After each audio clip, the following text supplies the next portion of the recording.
এটা ভিডিঅ' মাজলৈ স্বাগতম জনাইছোঁ। এতিয়া শুভ সন্ধিয়া সময়, বেলি পৰিছে। আমাৰ তাত পশ্চিমত মাৰ যোৱা যেন দেখোঁ, বেলি পৰা যেন দেখোঁ, কিন্তু ইয়াত উত্তৰ দিশত বেলি পোৱা যেন লাগিছে। তাকে আপোনালোকক দেখাবৰ কাৰণে ভিডিঅ'ত প্ৰস্তুত কৰিছোঁ। আহক ভিডিঅ'ৰ মাজলৈ যাওঁ। এতিয়া বেলি পৰিছে,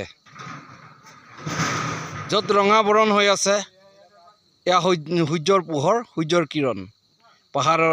দুই পাহাৰৰ মাজত সূৰ্য ডুব গৈছে। কেনে লাগিছে আপোনালোকে এই চেনেহী দেখি আপোনালোকে কমেণ্ট কৰিব, জয় সূৰ্য দেৱতা কি জয় বুলি।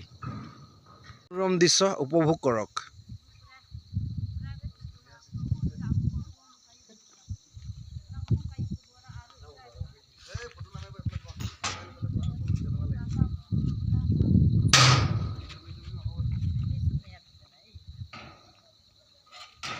এতিয়া সন্ধিয়াৰ সময়, আমিও কাম ছুটি কৰিছোঁ, তাৰ আগতে ভিডিঅ'টো প্ৰস্তুত কৰিছোঁ। আপোনালোকে কেনে লাগিল কমেণ্টত জনাবলৈ নাপাহৰিব। আজিলৈ ইমানতে সামৰিছোঁ। অন্য এটা ভিডিঅ'ৰ মাজত পুনৰ লগ পোৱা আশাৰে জয় আই অসম, জয় আই অসম, জয় ভাৰত মাতা কি জয়।